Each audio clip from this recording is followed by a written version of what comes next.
Welcome to Niwezeshe Talk Show. My name is Ruben Siso. We've been getting your feedback and guys are asking, what is this Niwezeshe? So ladies and gentlemen, Niwezeshe is a Swahili word translated to mean enable me. We are right here to enable you to understand better the role you can play around youth unemployment. You can choose whether you want to be a victim or a victor in as far as youth unemployment is concerned. And that is the essence for this channel. So feel free while you're giving us your feedback.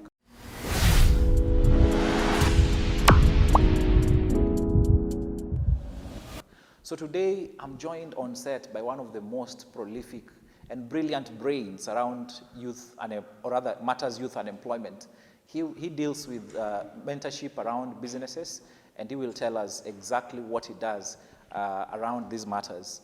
Ladies and gentlemen, welcome Mr. Philip Odino. Thank you so much, Ruben. Thank you for, of course, inviting us to your office. From what you can see, this is the setting here looks a bit different today. Mr. Philip, you want to tell us who did this and how you got here? Tell us about that. Thank you so much, Ruben. My name is Philip Odino. I'm a co-founder here at Winam Capital. And Winam Capital is a regional consulting firm that works very closely with the organizations and businesses to help them meet and solve their most pressing challenges in business. So as you've asked rightly, these chairs were designed and made by Soy Palette Designs. The entrepreneur is called Catherine Soy. She's also one of our SMEs that we've worked with over the years. And we are glad that her business has really grown. And now she can now provide this kind of corporate seats for organizations like Winam Capital and many others. If you've gone around the clubs in this city and some major hotels, you can see her signature designs and her signature work. And we are proud that we've been part of that journey. And we encourage most businesses to take up our services, check us out online. When we do our call for applications, they should also show up. And now we are working very closely with many other entrepreneurs. I'll be able to share with you more in detail what we are working on this year. Actually, I want us to go right into that because I know you're working with a number of SMEs right now. We can call them young people. How many are they? What are some of the impact stories you've seen in the first cohort that is almost ending from what you're telling me? And of course, big up Soy, wherever you are. Okay, thank you very much. So we work with SMEs across multiple sectors. Okay, we have those in clean energy. We have those in manufacturing, like what we are looking at now. We are keen on working with creatives and many others. So last week we launched some 2 startups that we've been working with under the UNICEF program. So this is a youth program that looks to support youth-led organizations or SMEs. So we gave them their first round of seed funding of between 500,000 to 500,000 shillings each. And these SMEs are working across 2 major sectors. There's one that is working in aquaculture, and there's another one that is working in clean energy solutions. So the one that works under aquaculture is a youth-led organization made up of between 10 to 20 youths, and they're looking to support the aquaculture value chain from the eggs breeding all the way to growing up fingerlings and also selling those to fish cage farmers. Then the other one is in clean energy, and they're designing a solution that helps charge phones using thermal energy. So it's already developed. They have an MVP already out, and they're looking to scale that to the market in a short while. Thank you. So of course, to every young person out there, you will remember that we previously brought you guests who are talking about the need for young people to take up opportunities. We brought you, if you will remember, Mr. Samuel Mwai, who really was talking about the mistakes that young people make around entrepreneurship. And we got your feedback. You said, well, we have these ideas, we get mentorship, but where is the seed fund? Where is the starting capital? And that is why we are right here today at Winam Capital. Mr. Philip, you wear so many hats. I don't want to ask you about your age, but what's the motivation? You seem to fit in every sphere of investment. Tell us about that. So Winam Capital started because of a pain that I felt myself as an entrepreneur. Winam Capital also is part of what I studied, and it's the thesis that I did for my master's. Okay. What's the name of that thesis? We live in a country where names of theses matter, ladies and gentlemen. I got an opportunity to go study abroad, and I studied sustainable design. And at that time, the country was moving from a donor-reliant country to a more industrialized country. So there was a need for us to rethink how aid and how donor funding is supposed to be like implemented, or yes. And at that time, the SDG goals also being crafted at that time. So there was a need for people to learn new ways to mix donor funding and corporate business into a solution that can now help countries like Kenya to move to the next level. So when I came back, I partnered with my colleague Carol, and we designed Winam Capital and the activities that happen in it, the events, the training programs, etc. For us to rethink donor support in the third world country like Kenya. Okay, so we focused on entrepreneurship as the catalyst for growth. So now we started building entrepreneurs. We started with business networking forums, because there was none in the region at that time.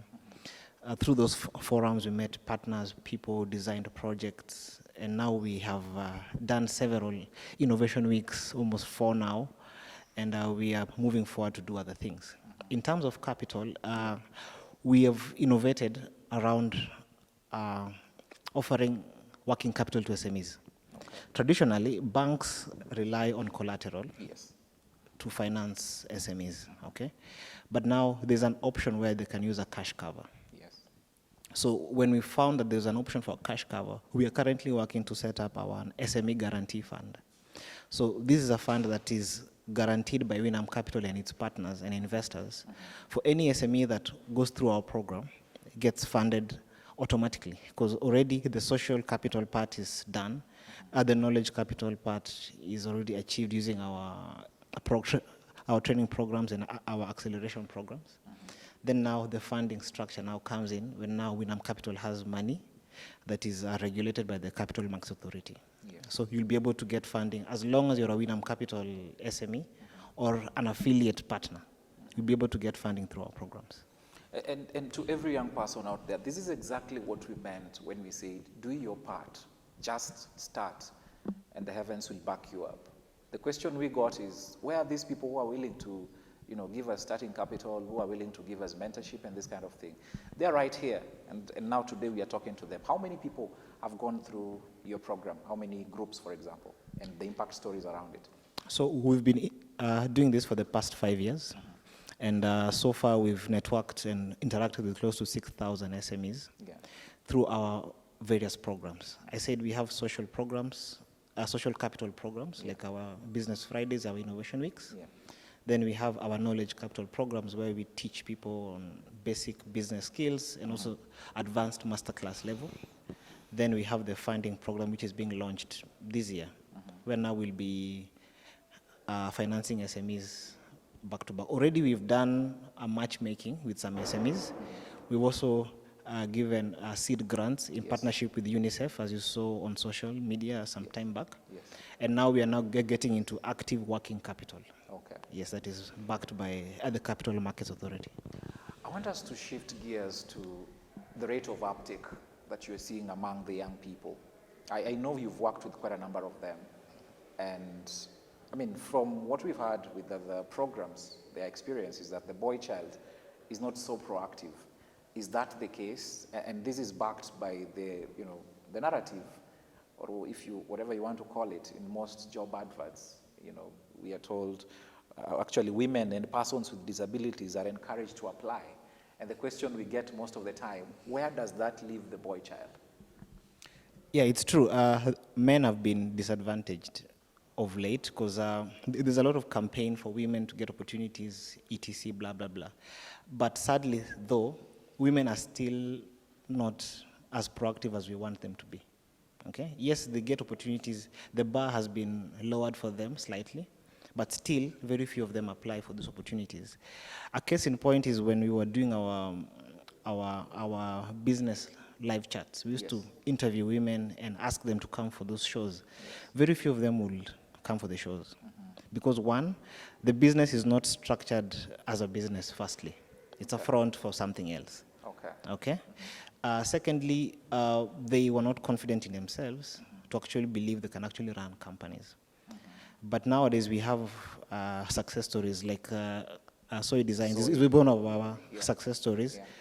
A business run by a lady, and it's actually doing really well at the moment. So two things.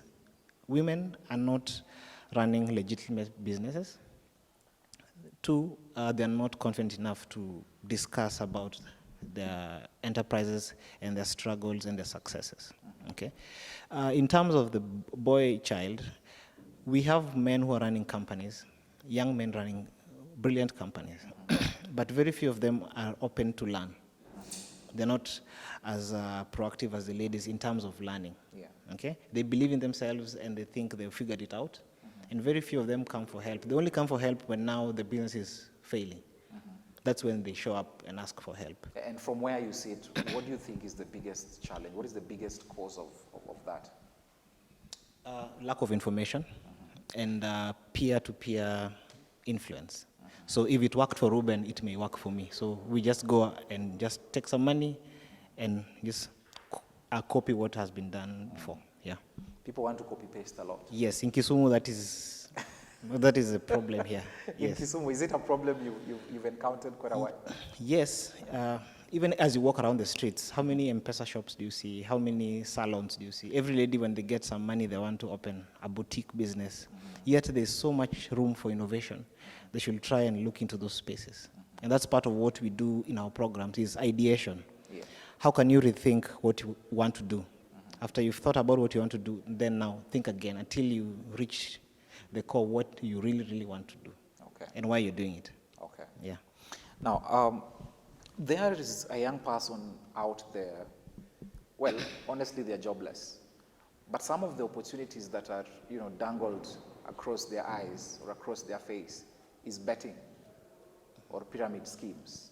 How do these two compete with, the kind of legal mentorship, business mentorship you provide for the young people? What would you say about it? Is it even right in the first place? And if it's right, then where does it sit in the society in terms of preparing the young person for employment? Yeah. Currently, one of the biggest employers for young people is the gig economy. Okay, and there's nothing wrong with working in that sector. Okay, betting in itself is not a wrong thing to do. Okay, because there are people who professionally bet, like they go for poker games and stuff like that, and that's a line of work that they do. Professionally. There's a way it's structured and there's a way it's done. Okay, but now our young people have not taken time to learn how to do this professionally. Okay, and they don't know their limits. And how far they can go into it.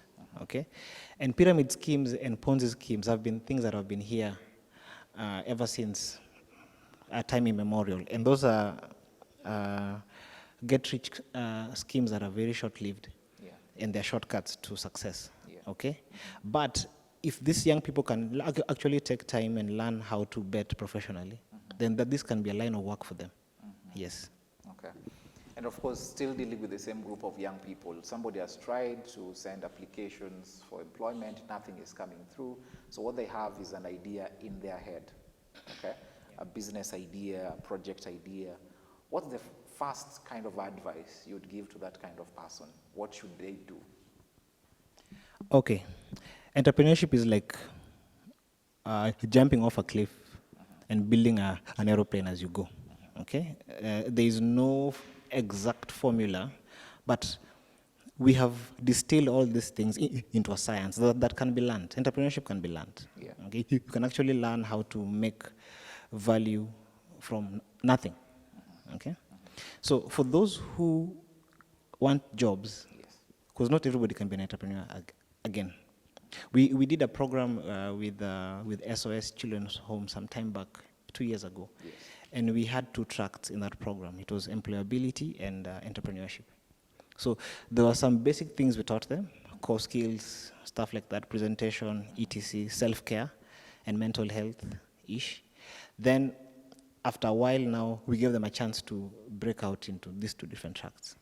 So for those who are taught employability, they're taught how to present themselves, write CVs, how to research for jobs, how to package themselves, how to learn at the workplace, how to have more skills around the workplace that make you employable and attractive. For those who are keen on entrepreneurship, we taught them now the science of building a business, the business model, canvas, etc. So all these things can be learned, okay? And as a young person, when you want to look for a job, if that is what you desire in your heart, you must package yourself rightly for that position. This week we have a webinar on employability, and I will be talking to young people on how to package themselves for businesses. They should also be open to find opportunities in SMEs, not just big companies. Because when people look for jobs, they go for Safaricom, KPMG, PricewaterhouseCoopers, but there are smaller firms like Winam Capital that have opportunities. Okay, walk in, show up, present a case of yourself, and find a need that we are trying to solve, and solve that for us, and we'll hire you.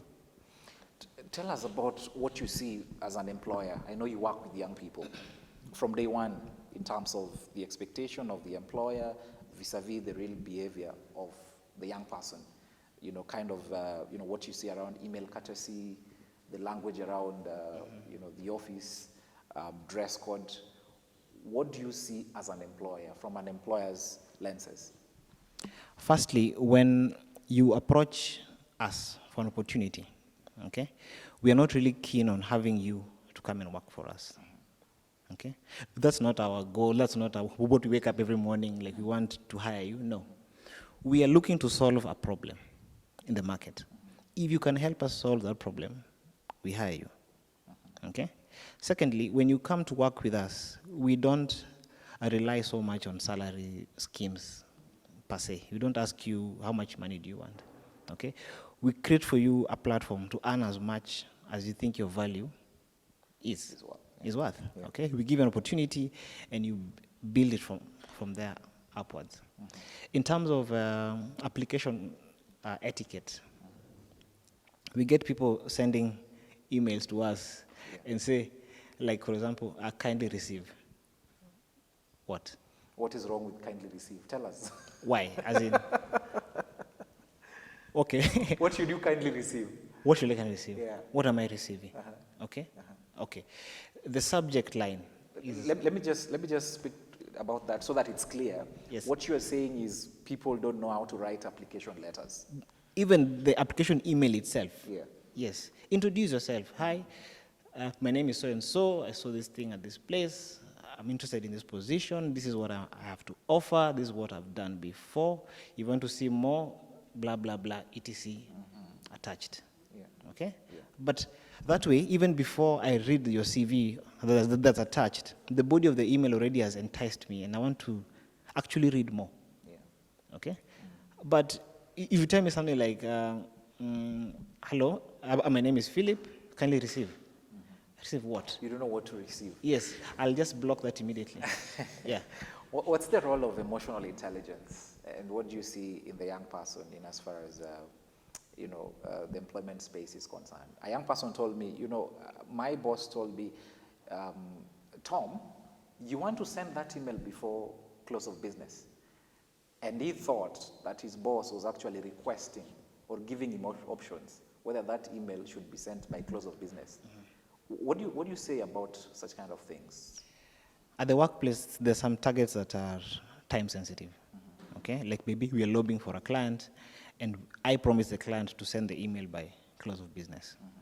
But that email is reliant on a series of activities from various partners. Okay, so teamwork is very important. Openness is very important. If you cannot do a particular role, say, I don't know what I'm doing here. Help me out. There's nothing wrong to ask for help. Okay?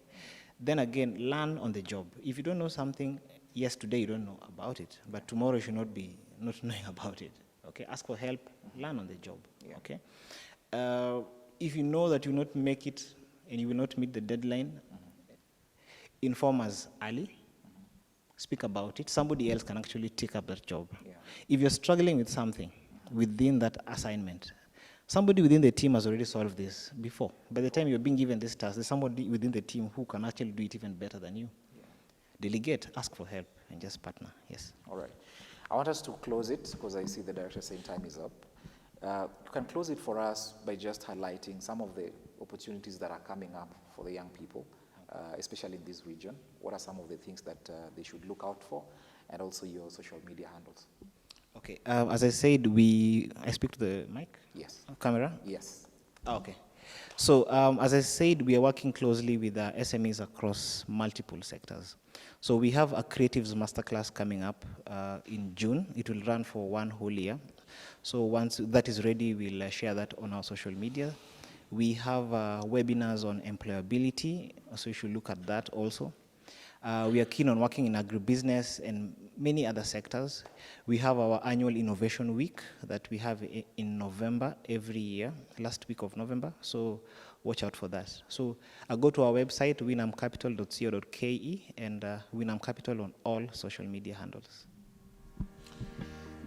There you have it, ladies and gentlemen. You've noticed that today we've combined opportunities for the young people around employment and business mentorship, alongside key issues that are affecting young people in the employment space. We are just setting the stage for the bigger conversation that is coming up. Watch out, we are soon inviting you for a very, let me say, nice conversation around what you need to know in the employment space. And that is why Philip here has helped us set the stage for that. That's the conversation that will be taking center stage in the coming weeks. So for me, of course, it's a wrap. Thank you so much for tuning in. Remember to like our YouTube channel, subscribe actually, and hit the bell there so that whenever we upload these videos, you are always in the know. I've been your host, Ruben Ciso, and this is Niwezeshe Talk.